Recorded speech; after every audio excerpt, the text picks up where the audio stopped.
Welcome to WagerTalk Today, the gold standard of sports betting shows where we talk the talk, walk the walk. It is Monday. We got a big lineup to start the week. Dan, come on in here. Who do we got on today's show?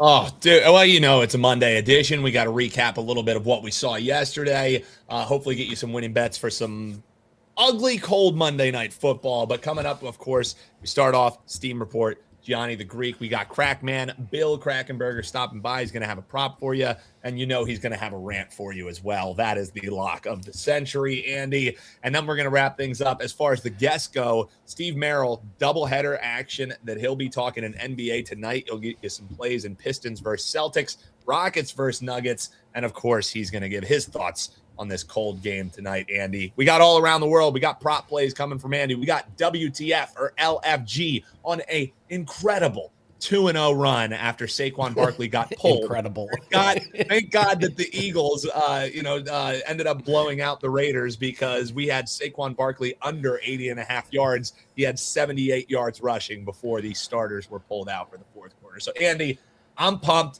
Super excited to start off this week. And, how'd your weekend go, brother? Not good. Listen, we'll tell you when we win. We'll tell you when we lose. We were ready for we were due for a bad weekend. We've been on such a tear, and the regression hit us this weekend. We lost. It's kind of frustrating because we had a winning record in NFL, but we lost the big play, which is always really frustrating. Yep. UFC didn't go well. We lost a cricket game, so it was just one of those. All the numbers had to come back eventually. It just came back this weekend. Yeah. So you know what's great? We talk about how we have to handicap week in and week out. It's what we do here. It's what we do with the show. Whether we win, whether we lose, we're coming back here on Monday, and no better way to turn the page and kick things off with our man VR and start talking some Steam Report, right, Andy? Let's bring him on. Yanni, happy Monday. How are you, sir? Never better. I told you we're now fishing with dynamite, and it's been nothing but stealing of late, bro. Seriously, it's not even a fair fight. I don't even feel I not to tout, but it's just been like the games are just jumping off the board. I have so much information. As long as I process it correctly, there's no way we shouldn't be winning. And nailed the 5% yesterday with the Saints. 3-0 on Sunday Night Football. Minnesota +5. Minnesota money line under 27.5. Dallas Cowboys team total. Like, I had this player prop. Like, I'm getting a lot of good stuff and getting better and better and really seeing where the value is with all these groups. Because it's only been like 6 months that I'm now working with these new guys and really worked with Gianni to get a Steam sheet together and really get to a place where I could just funnel this information correctly. So far, so good. Again, can't guarantee a day, every week, every month, but I'm very confident we're going to close strong 2025 and 2026 is going to be spectacular. What I love is the bowl games. They start tomorrow, bro. We started last week, Saturday. Had Washington. Army doesn't count. So we'll count 1-0 in the bowl games, and they start tomorrow. We have bowl games every single day, more or less, multiple bowl games some of those days, and then the playoffs are coming too, as well as college football playoffs. So, I mean, this is a really, really, really good time where even the recreational bettors could make money. If you stay away from the negative EV shit, stay away from teasers, stay away from parlays, take your bankroll and actually put it to work for you, you could make some money because bettors are out there now. People are off from work. It's the holidays. People are chasing. People need money, want money. And you're just seeing it, that the landscape of the market, you just saw the change over the last 2 weeks. You're seeing it with college basketball now that there's not Saturday college football to bet on. So this influx of recreational money over these next 4 to 6 weeks really is going to offer a lot of opportunity for us. Let's take a look at basketball. What do we got going on the hardwood today? All right. There's like 15 plays probably altogether in the Steam sheet, but I'll break some down for you. Start off with Boston Celtics. They laid the 1.5 with the Celtics. Didn't get any follow through there, but I am seeing some public money on Detroit. They also took the Jazz, the Utah Jazz, as dogs at +2.5 and +2. There, it looks like an island. Looks like the Sharps and the public both like the home dog. Books are definitely going to need Dallas. And then over that they just kept betting, Houston, Denver. They went over 233 on the opener. They went over 234. And this is the kind of adjustment you need to pay attention to. If you have your odds logic screen up, or at least your WagerTalk screen up, hit that matchup and look at the total between Houston and Denver. This is what a real move should look like. They took an initial limit bet at 233. They moved it to 234. When they saw another limit bet immediately from that same player, they went to 236. They didn't even give them the benefit of placing 2 or 3 more limit bets to get the 236. They jumped immediately and said, so what? Now we're open for a middle. We trust that he's right, and we'll open that up for you guys. So when you see a move like that, those are as legit as they come. College basketball, I know there's a limited board, but they're betting sides and totals. First game on the board, East Texas A&M Lions +5 and under 239.5. Wofford and Gardner-Webb, they bet this one with follow-through over 153.5, then followed through it over 155. They went with North Alabama -1.5, -2, -2.5. So they gave them, because that 2, it's around a key number when you're talking, hoops. That's why you saw half-point increments, but wouldn't be surprised to see that one keep climbing, because they also went over 134, followed through going over 136 in that game. And last but not least, actually the first legit move that went into that steam sheet in college basketball was Wyoming -4.5. So that's some of the college basketball and NBA. Again, there's more in there for subscribers, steam sheet guys, and more should be coming in throughout the day, coupled with some of those NFL player props later on Monday Night Football. That line is interesting. So when that happens at like one book in particular, does it end up kind of having the ripple effect and it moves across all books? Yeah, how does that work? Yes, and that's where, Andy, is the difference today than back when I got here. Because all that book has to do is look on their screen, and they saw that this this took it at 230, what was it, 233? They took a bet. They took a bet at 234 and went right to 236. Now, most books probably didn't take that same wager because they were probably firing off screen to not move the screen a lot. But while that's happening, you look up and you see that the sharper books moved it to 236. You now have that ability to move to 236 with never having booked a bet, which we call moving on air. Back in the day, that would never happen.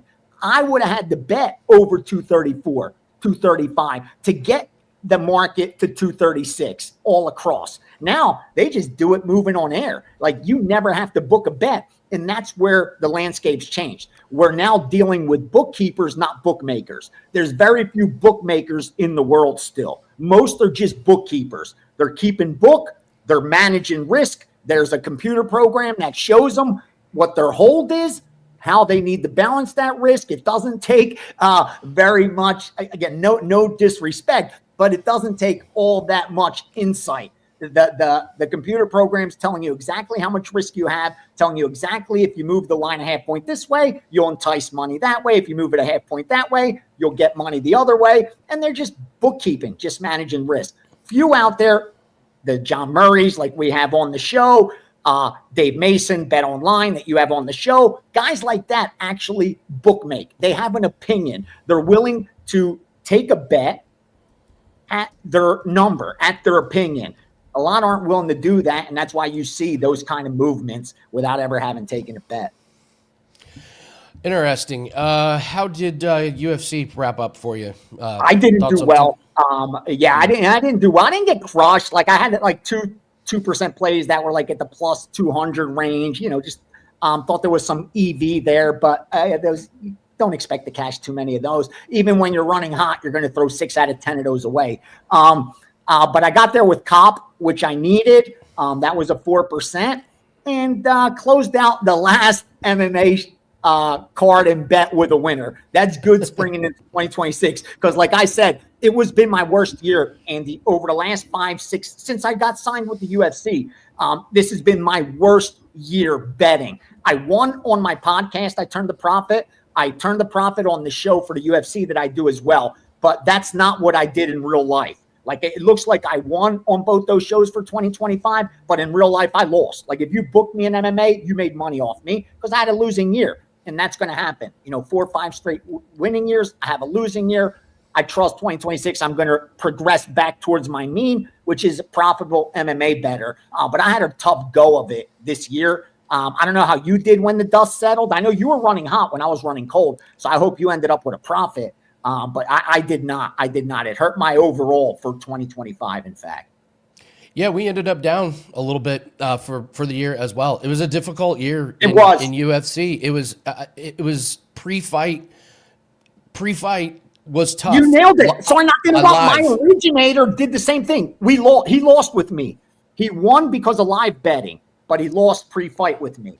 Well said. Yeah, I don't know what the difference was this year. Why we could just watch the shows and watch the fights and watch the events, and you learn nuggets of information, or something happens. But moving into 2026, it's definitely going to be live betting, a lot more live betting and less pre-fights. So, UFC was really, really tough. Yeah, this year. David in the chat just said the same thing. And I got that from sharp bettors. I got it from recreational bettors. Like, no one really bragged about 2025 in MMA. And it was even a weird year with the repping, with the like just let's just move on to 2026 when it comes to mixed martial arts.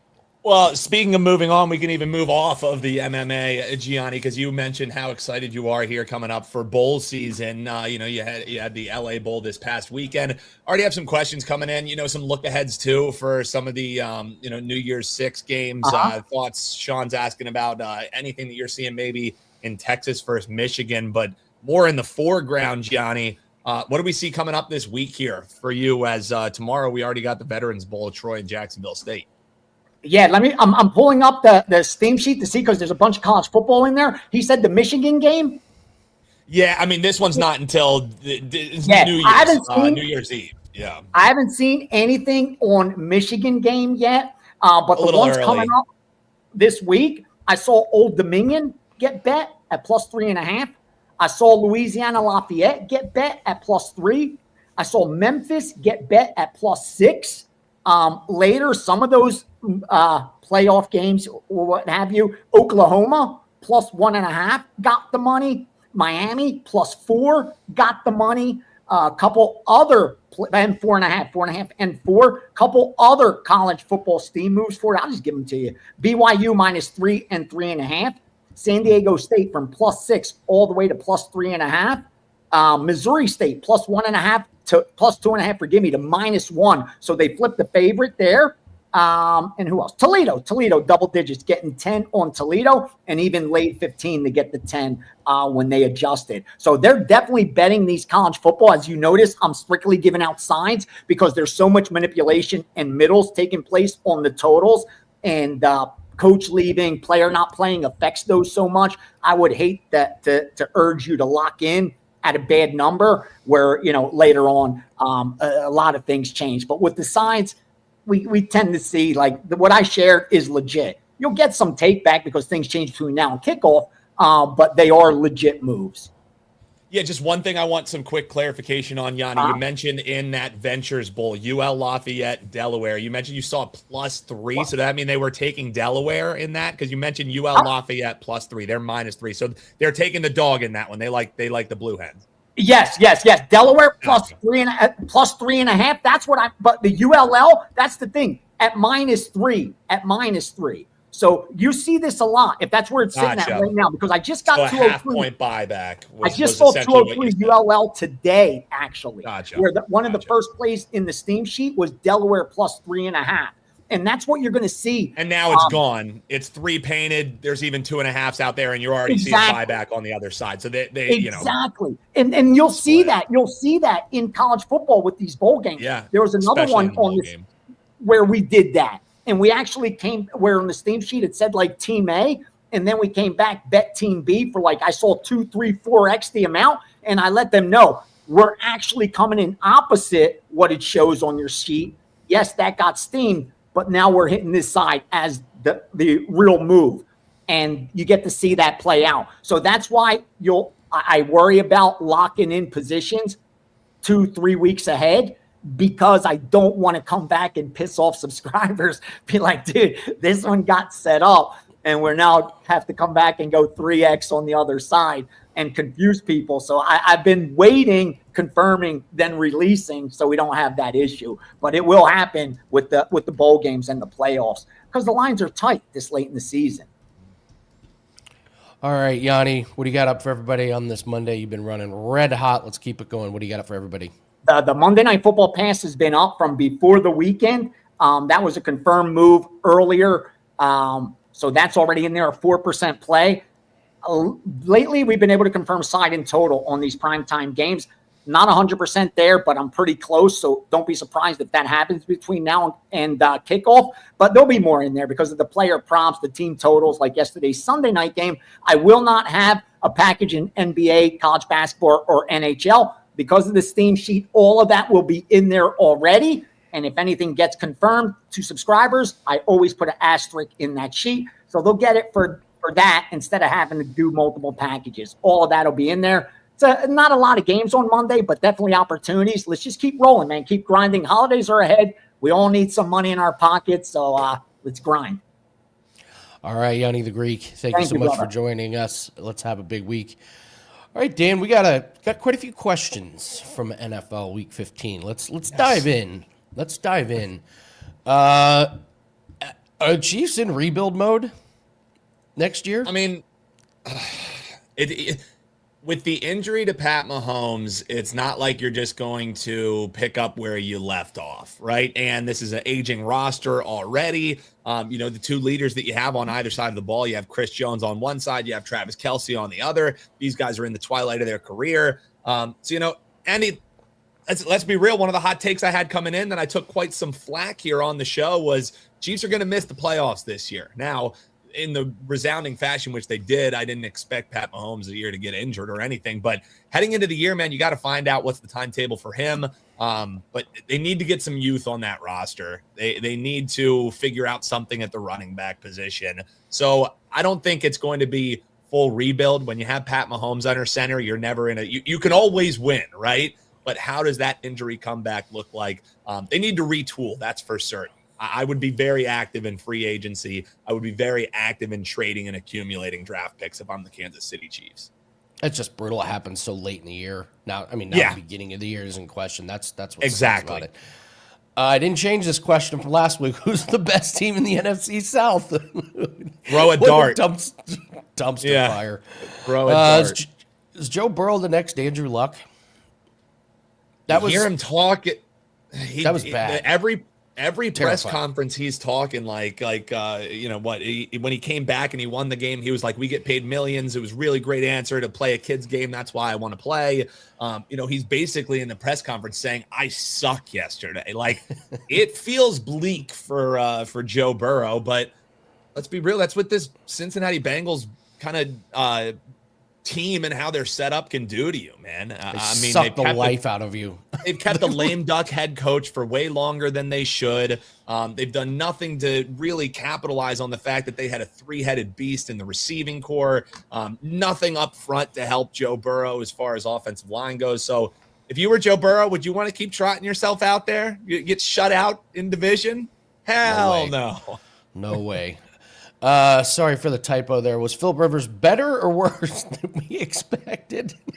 He was a quarterback that played football yesterday, Andy. That's probably about the best that we can say about Philip Rivers. I was watching that game. I mean, he's getting the ball out quick, but could Riley Leonard really be that much worse than him? I think what yesterday showed was this Colts team is good enough to still compete, hang with the team that went on the road. They're 13.5-point underdogs. They nearly win that game outright.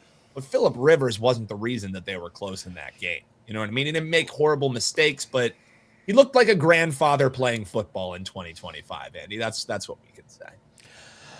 I thought it showed that Seattle's not there yet. They're just too limited on offense. They have one guy. Their running backs are not very good. Sam Darnold he'll let you down at the biggest moment. I thought that was a bad look for them. And if you remember on Friday, one of the games that was one of my favorite picks heading into the weekend was that 10-point essentially line move that you saw in that Seattle Seahawks and Colts game. The reason being was 3.5 was your look-ahead line. There was no quarterback in the world that is worth 10 points to that line. And Mike Macdonald, this year it's been better, but under Mike Macdonald, this Seahawks team has not covered with regularity or won with margin outside of a couple blowouts that they had this season at home. They're better on the road under Mike Macdonald, which is really strange when you think about what you typically know about Seattle Seahawks. By the way, you and I make no sense. You're betting on my team. I'm betting on your team. And we both won. We both won. We both won. For whatever reason. And then, listen, hindsight's 2020. Did Dallas win the Parsons trade? You almost have to say yes at this point. You obviously don't know it. You didn't know something like this was going to happen, but okay, they got some draft picks, whatever, but Well, the biggest thing is they didn't pay him. They didn't have to pay him. That is a lot of money that they saved from. Well, they still have to have it be Jerry Jones and co. who will be managing that roster and deciding who they will overpay. So they didn't overpay him, but they'll find someone to overpay there in Dallas for sure. All right, let's go to where the books won, where the public won. Not a ton. There was a lot of money on the Arizona-Houston under, and most of the tickets were on the Giants, which is mind-blowing, but here we are. Where did the public win? Houston minus points, Eagles minus points, Jacksonville, and the under in the Colts. And the second that game started, I was like, why didn't I bet the under? Like the Seahawks Colts. You could just see what was going to happen. Colts are going to run the clock down, and that was a really good one. All right, they pointed out, they'll overpay Pickens next. Yeah, well, that's a great Pickens. one. I don't know if Pickens is really doing much to earn a overpay when he's half-assing on routes. He's maybe reading the same book A.J. Brown read earlier in the season. Tough stretch for George for Mr. Pickens. Okay, it's a lot of you are in fantasy football playoffs. Most of us are betting props. So let's go to the winners. Kirk Cousins and Kyle Pitts. I was really upset at myself. I didn't put that Kirk Cousins passing yards prop in and loved it, and he obliterated that one. Kyle Pitts shows up out of nowhere. Bo Nix, Cortland Sutton have big games. DeAndre Swift is playing really well down the stretch. Travion Henderson has potentially been a league winner. Krosky Merritt did the most with Rodriguez getting out. That was a sneaky one. Dallas Goedert, your boy, had a good one. And the Jags. Trevor Lawrence and Travis Etienne. I don't know how many teams are in fantasy playoffs that would have started these guys. I am in a league where somebody did start Trevor Lawrence. They also started Trey McBride and Kyle Pitts and Nico Collins. 5 touchdowns he accounted for yesterday? 5 touchdowns? Starting Trevor Lawrence in your fantasy playoffs is insanity. But it's a choice. Listen, and it paid off. Who's this? I've never heard of this Jordan guy for Houston. He just comes in and has success immediately. Of course, Puka and Amon-Ra come through huge, and Brock Purdy had a really big game as well. Losers, George Pickens in more than one way. Pickens is losing money. He's losing stats. He's losing games. He's losing his teammates' respect. Now he's pouting all over the sideline in close games. Yeah, not been a good run for Pickens. Justin Jefferson, it's just not happening. It's just not happening with J.J. McCarthy. Hit him in the hands. This is tough. When have you seen Justin Jefferson drop touchdown passes wide open in the end zone, hitting him in the hands?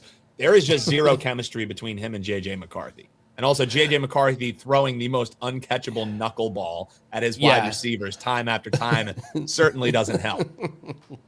Shadur Sanders, that was rough. All the Bengals really let everybody down. I guess Jamar Chase in PPR was okay.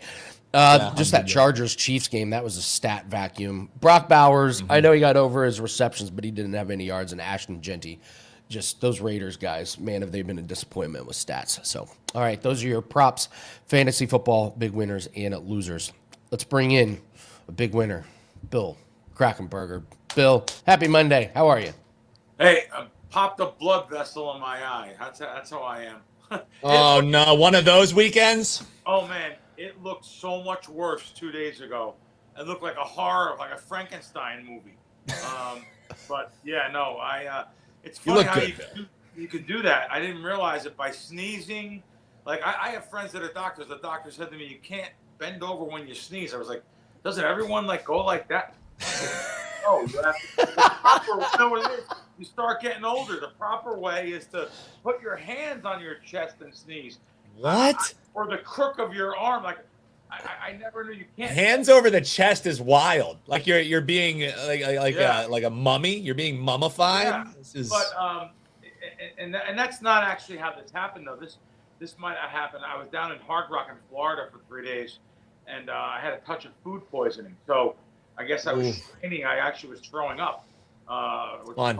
Don't mean to say that, but if anyone knows, you guys hate who likes to throw up. But I think that's when it happened, and now the Hard Rock food's great, but I went to the downstairs to the coffee shop. I mean, to the gift shop, and got some of those like roll-ups. What do you call them? Like they're like prosciutto and cheese. Obviously there was something wrong with it. So anyway, but however, I love it down there. Oh my God, what a great property! What a great just a great time down there. It's one of the best properties in the world. Absolutely love Hard Rock. Just a really good time, and I stayed in the Guitar Tower, but I don't recommend staying in that tower. I recommend staying in the tower that's like next to it. It almost looks like the Fontainebleau, Miami. It's a rounded tower they have all the sliding glass doors in your own personal deck, and that's just a standard room over there too, I believe. Great pools, great time. The casino itself, busiest casino in the world. Matter of fact, Hard Rock Tampa, Hard Rock Hollywood.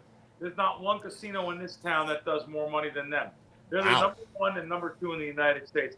If anyone's been down there, you realize it. You see how much money it is for everything. Like, I had a comp room, and I was on checking out, and they still charged me $45 a night resort fee. I was like, what? I thought it's a comp. Like, there's so many little fees they get you on, and be prepared to get busted out down there. It's everything's high end, but it's nice. It's like being in the Bahamas.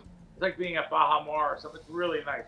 I say that, then you go outside the property to the Wawa on the street, and it might be one of the worst Wawas in the country. Like, you really have to watch. Yeah, I couldn't go with the Florida Wawa. You know what I mean? As a Philly guy through and through, I know a good Wawa when you see him. I don't know if that would be my first stop when I'm in Florida. Let me see how the Wawas are doing down here in Florida. Yeah. But they're taking over the East Coast, man.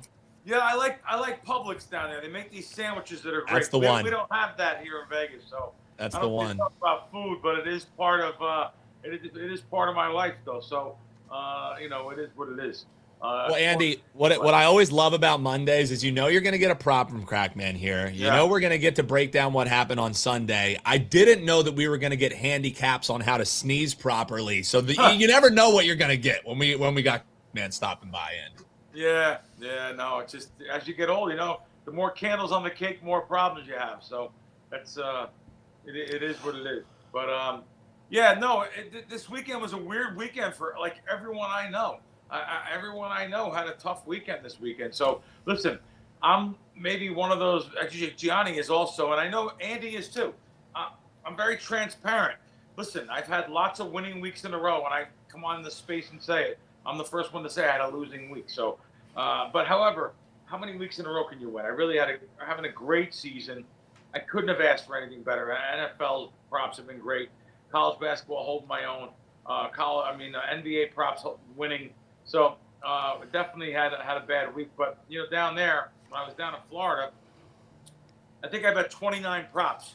Like, how do you give out a dozen to people? They would get like, "What are you doing? We don't have the bankroll for a dozen props." So you hope to pick out the stronger ones and give them the ones that I double bet on. And just this week didn't turn out good. But hey, it happens. Well, like I said.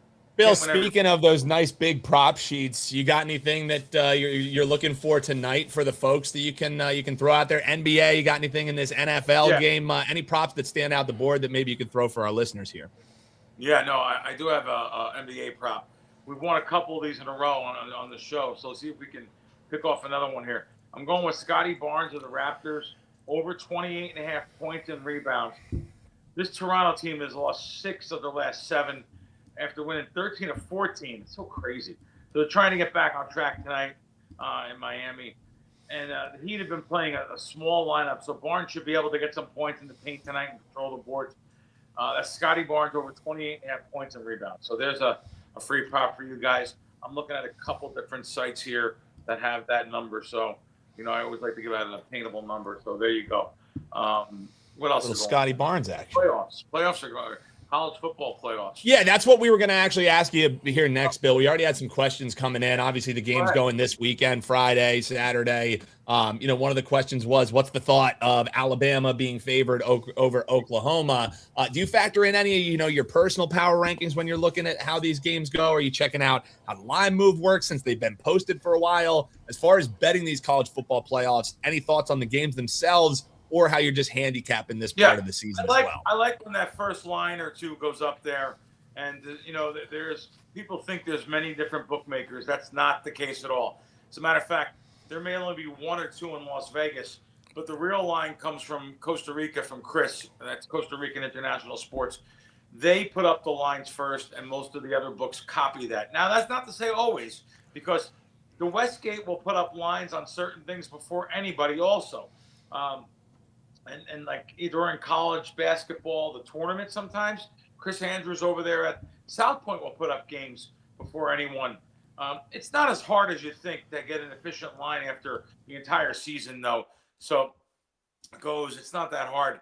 But there'll still be groups that bet both ways. So only one or two sports books put up a line. I'd like to know what Chris puts up, because Chris has someone bet without the lines being public, bet into them first, and I know the guy that bets into them, very sharp guy, so he'll formulate the lines. But we're against them all the time, and it's hard to bet every single game. So it's almost like every single game he puts up a line, they put up a line, he kind of gives them a force bet what he thinks every single way. So I know that is, so I know that process works. Alabama versus Oklahoma. Well, it should be a close game. It doesn't take the amazing Kreskin to say that, but I think this is a grinded out type of like 20-17 type of game. Could come down to the last possession.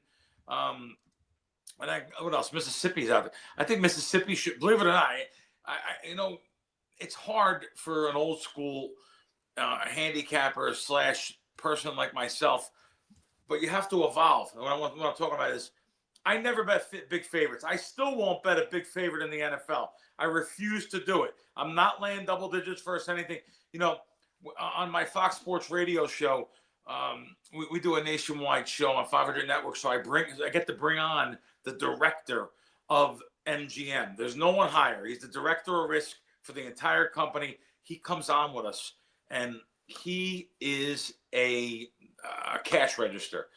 But my brain still won't buy it all the time. When they do these line splits and stuff, and you see these percentage of people that you see a website, a percentage of people that's on this game, I don't believe it. How's that sound? I need to know from the sports book directly. I don't believe those splits unless the splits are coming in directly to the moment at that place where that media source. I don't buy it. So, however, I got a guy here that's controlling, $100 million on a weekend. I want to know what's going on. And like yesterday shocked me. I just seen you guys had a graphic up that said the public was on Jaguars. Well, at BetMGM, 80% of the bettors were on the Jets plus 14. So he was like, "This is unusual for us." They're always rooting for the dogs in those big double-digit games. This was the only time this year 80% was on. Also 80% on Carolina, which is unusual. He said, "Everyone bet Carolina. We need the Rams. We need the Saints desperately." He got home with that. What was the third game? Oh, Seattle, Indianapolis. Everyone bet Seattle. We can't make the line high enough for Indy. So 3-0 yesterday again on the bookmakers' sides. And where was Bill Krackomberger's money? Not on none of them. I don't like betting NFL sides. So what an idiot I am. Again, I have an assistant that keeps track of these things. I'm embarrassed to say that 60% for this, over 60% now for the season, now that they went 3-0 yesterday. Just listening to Chris, just listening to Christian, the MGM director. All I can say is, again, God protects the bookmaker. That's all I can say, and I'm dead serious. It's amazing how they get there with that kind of decision, that kind of money on that Jacksonville game, which usually they're rooting for the Jets. for some reason, they had all jet money, and that just showed me what the public's on. So anyway, going back to what I was referring to that got me here, Mississippi should cover the 16 versus Tulane. I just don't see Tulane's defense stopping Ole Miss. They could put up 60 in this one. So that's what I mean by evolving. I can bet those double-digit favorites in college football, especially at the beginning of the season, and even here in a playoff.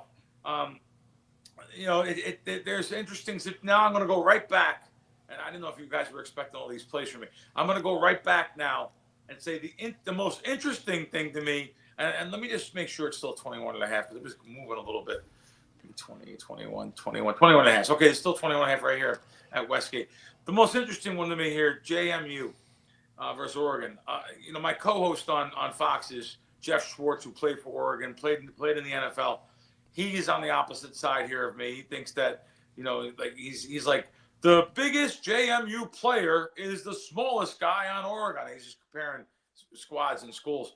But I that's why you're getting 21.5 points. A lot of people think Oregon's going to completely dominate this one, and they're a 21.5 point favorite. But JMU has a good defense, and they have a good run game. They'll try to control the clock a little more, keep the ball out of Oregon's hands. Both Oregon's offensive coordinator and defense coordinator took head coaching jobs. They will be with the team for this playoff run here, but they can easily be distracted with their new jobs. There's a lot of different things going on. When they take these jobs mid-season, well, let's not call it mid-season, but it does. It could distract. I'm not going to say JMU is going to win this game outright, but I think they'll be able to keep this one close and hopefully, cover the 3 touchdown spread here. Now, I give out more games than I usually give out here, and they're not giant bets. They're bets though, but they're not big bets that are gonna be like a bigger, higher percentage for me or anything. We're just talking shop and trying to give you guys some other things on how I feel. So there you go. All right, love it, Bill. Tell me what you have up at WagerTalk. Yeah. So again, like I always say, guys, you should join me for the full season. Go at least to Super Bowl props for sure, because we have some great things coming up here. Playoff props, Super Bowl props. I imagine the Super Bowl's like 6 weeks away, 8 weeks, 7 weeks. No, 7 weeks away. This is crazy. We don't even think like 7 weeks. The official season is over. We're rolling along here so fast. But yeah, join me over there. Look at the weekly or the monthly program, like I said. But get me through the end of the Super Bowl. We got lots of props for you, lots of college basketball, lots of NBA props, and fun time. I appreciate the time, guys, and letting me go off here on different rants. Anytime, Bill. That's why we love having you on there. Bill Krakenberger, all of his plays over at WagerTalk. Take it easy, Bill. Good luck on that eye. That happened to me, Dan. The eye vest. I had surgery. Brutal. It was awful. Although I was thinking you had I should surgery. Oh yeah, I'd have emergency surgery, man. My eye filled up with blood. It's terrible. It's awful. Well, Andy, before the chat strings us up, we got to give somebody a free play because the chat's fiending. Let's do a right free now. play. Okay. All right. They're itching. They're itching right here for a free play. So, all right, Andy, I'll do WTF or LFG, and then we got Steve Merrill coming up. Plenty of free plays, plenty of analysis, folks. Just breathe. It's all going to be okay here. Andy, we started 0-2 on these WTF LFGs. They were great fade material until they weren't. 2-0 on the last 2 here. So let's make it another one. You and I were talking when we did the prop show, you and Andrew McGinnis, and you can check that out now. The guys break down receiving props, rushing props, passing props, all of them in 30 minutes or less. You can check that out on the channel right now, a Monday Night Football prop preview. A prop that I'm betting that you guys alluded towards but didn't quite pull the trigger. I'm looking at Darnell Washington, the tight end here for the Pittsburgh Steelers. We're taking his longest reception over 12.5 yards. Now, the issue with playing volume on Darnell Washington is they use all 3 of the tight ends. They're going to use Jonnu Smith. They're going to use Pat Freiermuth. And as of late, Washington has been a featured piece in this offense. As a matter of fact, he's gone over this number 5 out of his last 6 games. And the thought process here for me is, Andy, it's going to be cold. It's going to be windy. It's going to be a rough game with checkdowns to the tight end. So opportunity should be there for Darnell Washington. If he grabs a ball, what defender on the Dolphins is going to want to tackle the 300-pound guy who bowls people over in the open field? He breaks a tackle. 12.5 isn't a crazy number for a big guy to get over. Like I said, he's gone over at 5 out of the last 6. Dolphins, they're also a team who is susceptible to giving up some yardage to tight ends. Even last week alone, Mason Taylor of the Jets went over 50 receiving yards. So for me, I don't want to go volume on Washington. I want to have a catch for a good play over 12.5. It's only minus 110. LFG, okay. Are we tailing, or WTF? Are we fading? I'll give you a LFG on this one. I have FG? Watched. Yeah, I have watched defenders get out of the way when Darnell Washington has been running at him. I watched the Bills do that. He's huge, and so yes, you're right. He gets a head of steam going in that cold. He's really hard to tackle. So he's the kind of guy that can turn a 10-yard pass into 13 or 14. So I'll give you a slight LFG on Darnell Washington over his longest pass. A slight, so maybe not an LFG. This one's just an LG. This one's just a let's go for Andy. Comment below. Let me know. Are we tailing or are we fading? Darnell Washington over 12.5 there. Steve Merrill coming up. But first, Andy, before we turn the page, what do you have rocking for tonight? Primetime props has been the Andy Lang effect. Has that continued, or are we locked and loaded for tonight? What do we got? Yeah, we sat out last night's game. Glad I did, but we're in play tonight, 25-13 in primetime games on the NFL this season. So it's just, I say it every week. I don't know why it continues to work, but it does. So partner up with us, join up. It's just one play tonight. I do have an NBA play that I'll attach to that one as well. So looking to close out this week with a winner on Monday Night Football. Only one best bet. It's the only one I need to cash tonight. You can get that at wt.buzz/AL. Should be a good night. All right, let's bring in Steve Merrill. We got to talk about this Monday Night Football game. We'll also talk about a couple of NBA games. Steve, happy Monday. How are you? Hey, boys. Doing well. Doing well. Good. Let's talk about this Dolphins-Steelers game. Dolphins on the road, in the cold, normally a recipe for disaster, but Steelers, not exactly world beaters at this point. How do you break down this game? Pittsburgh 3-point favorites, which kind of surprises me. This Dolphins team's been running the ball really well, controlling the clock over under 42.5. What do you make of this game? Yeah, it's going to be extremely cold. That's the first thing definitely want to point out. In fact, Dan Alexander pointed this out to me as I was recording the video earlier this week. I believe Tua is now 0-5 straight up when it's below 30, low 30s or less. It's going to be in the teens with the wind chill. So it'll definitely be cold, and Hawaiian quarterback via Alabama and now Miami is not good in the cold. Shocker, right? Breaking news here on WagerTalk TV. So that hurts your side with the Dolphins, maybe hurts the over a little bit, but then we flip the script and TJ Watt is out for Pittsburgh with a lung injury. Sounds awful. Cannot play football with a lung injury. And a lot of times I don't overreact due to defensive injuries, but Watt is as important as anybody in the league. They have been weaker without him the last few years when he hasn't played. And then, of course, we have to talk about Micah Parsons now out for Green Bay. Saw some numbers last night. Number one in pressures this year. In fact, nobody in the NFL the last 5 years has more pressures than Micah Parsons. So there are certain defensive guys that you have to factor. So I really think it's kind of a wash here. 2 in the cold, no Watt for Pittsburgh. Gets me to the over, and it's 42.5. I think if you're going to play this game, you want to look at the over. Should be some points. Both defenses are suspect, and Pittsburgh also has been a surprisingly good offensive team, at least from a points scored. I don't think they're a great offense statistically, have not thrown the ball well at all this year, yet they keep putting points up. Team totals around 22.5. They have put up 27 or more in 3 of their last 4 games. And if you go back to the start of the season, they've put up more than 22.5 in about 60, 70% of their games, I believe. So it's a situation where, yes, they're coming off the big Baltimore win, maybe a little bit of a fortunate win last week, and they do have the look ahead at Detroit this coming Sunday. But the fact it's a home game, Monday Night Football, I don't think it's a sandwich spot. And with the Ravens winning yesterday, Pittsburgh has to keep winning. So it's a focus spot here for both teams that are in the playoff mix. Miami, by the way, enters off of 4 straight wins. They've gone 5-1 their last 6. After a 1-6 straight up start, they've won 5 of their last 6. But I think the over is the play here. Miami had actually gone under 5 straight until that 34-10 win against the Jets. I'm not sold on this Dolphin defense. I don't think they've all of a sudden fixed the problems they had earlier in the season.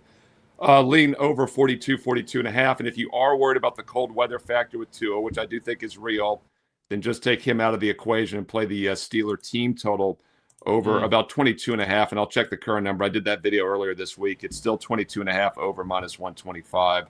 That goes at 8:15 Eastern tonight on ESPN.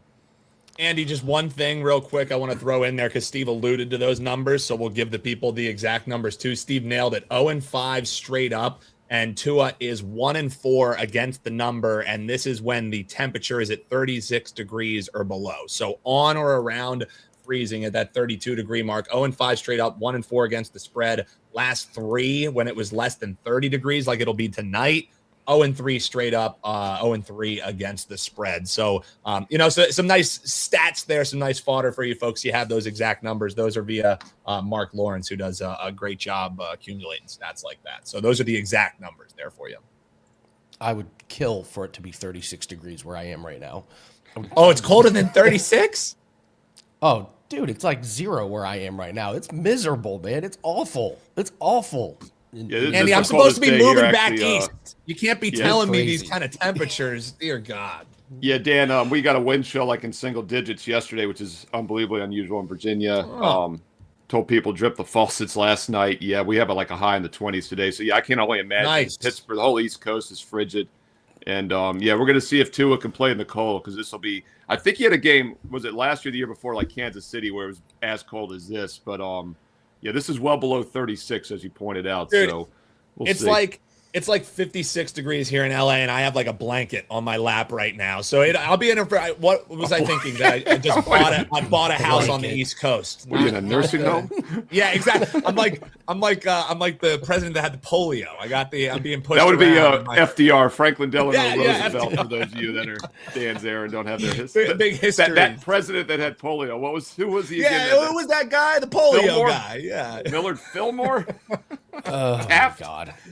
All right. Well, Steve, we got to talk some NBA here. We got a couple games here. We got Pistons, Celtics, great game.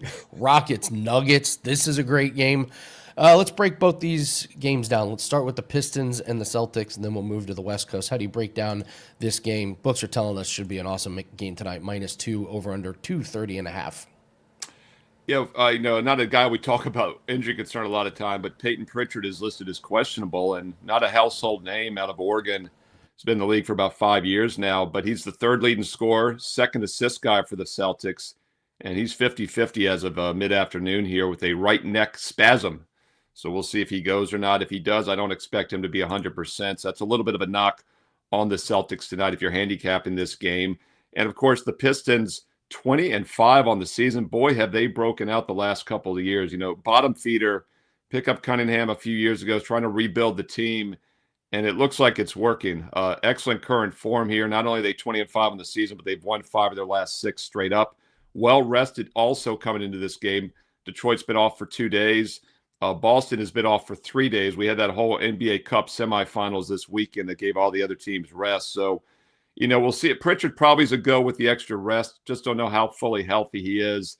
And the bye came at a good time. The mini bye, I guess you can call it that, came at a good time for the Celtics because they had that 15-point loss to the Bucks.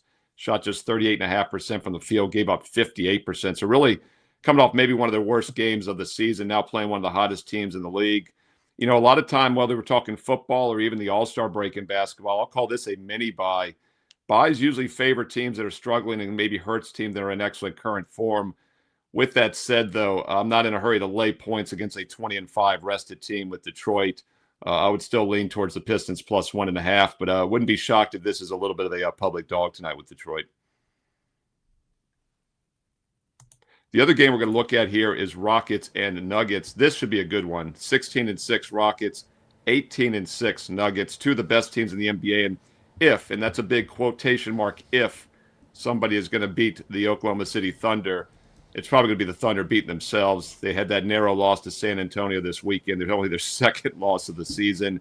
But these are the 2 other co-favorites in the Western Conference. So maybe this is a runner-up game tonight in Denver. And the Nuggets are playing well. They've kind of sleptwalked through the regular season the last couple of years after that championship run. been very mediocre in the regular season. That's not the case. They're putting more focus on winning some of these regular season games, and the 18-6 start definitely shows that. And here again, a little bit of a mini bye for both teams. Denver played last Thursday. They've been off for 3 days and are off of 4 straight wins. Blowout win at Sacramento. They have shot over 52% or better in each of their last 4 games. But if you look at their defense, they've given up 45% or worse in 5 straight. They've given up 51% or worse in 3 of those last 5. So they've been playing some high-scoring games, and not surprisingly, the over has been the play. 9 of their last 10 games have now gone over the total. Meanwhile, the Rockets have gone over back-to-back games. They enter here 3-1 straight up their last 4. They've also shot 50% or better in 3 of their last 4 games. However, we're going to go contrarian with the total in this one. I mentioned that mini bye for both teams, and I think this is a playoff atmosphere type game. Total open 232. It's up to 237.5. I think that's a little bit of an overreaction. I look for more playoff intensity than expected in this one, and we'll go contrarian with the under here. 2 teams that can put up some points, but I think they're going to have some playoff defense tonight as well. Under 237.5 between the Rockets and the Nuggets. That's at 9:40 Eastern. And by the way, both these games tonight are on the Peacock Network, so 2 national TV games for you tonight on Monday. Talking some basketball here, but don't forget I'm breaking down every college football bowl game. Free videos for every bowl game on the board. We started you off with Washington and the I Love LA Bowl speech featuring Gronk. So already 1-0 in those free bowl plays. I've got about 40 more coming for you. We've got Tuesday's game coming up this afternoon on Monday. That should be posted sometime this evening. The Veterans Bowl between Troy and Jacksonville State. I do like a side in that game. Also 2 games Wednesday. A Thursday best bet has already been posted for my clients. In fact, I've already posted today 3 advanced best bets for the upcoming week plus in college football. So check out my best bets as well. The free videos are great. And Monday Night Football free videos up here too. Steelers and the Dolphins. By the way, we cashed again last week on the Thursday prime game. And we have a huge one this week with Rams and Seattle. Get the NFL videos, get the college football videos, get these basketball free play videos. But a lot of times they're like TV leans, only 1% of bankroll. If you want my official 4% best bets, including several advanced bowl games, which are loaded right now, go to my page, stevemerrill.wagertalk.com. You see the shortcut on your screen, wt.buzz/SN. Get you there quicker.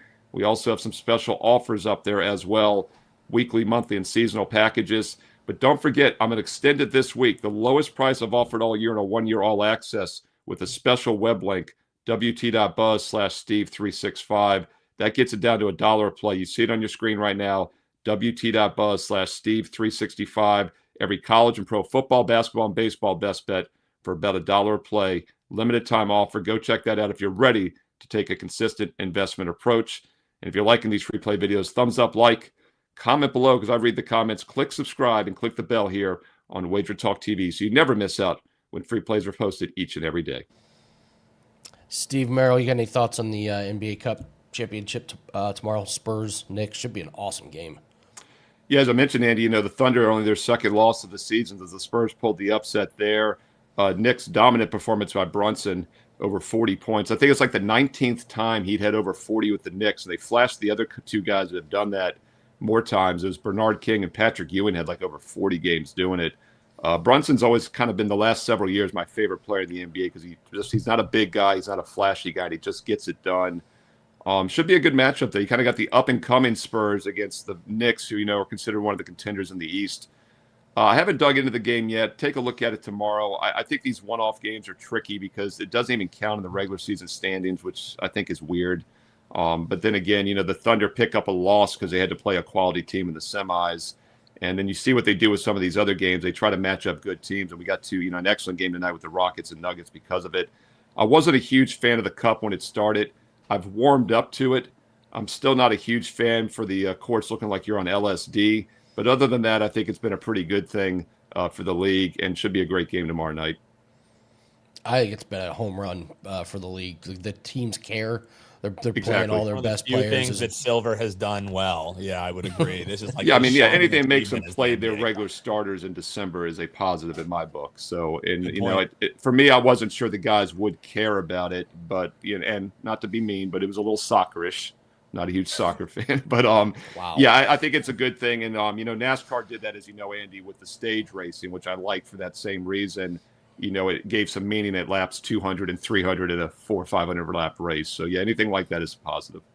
I mean, borrowing some things from soccer, the most popular worldwide sport, knew you were maybe gonna not go the worst there. idea. Maybe not the worst idea in the world. So.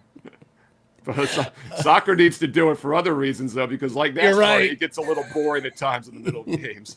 You're very fair.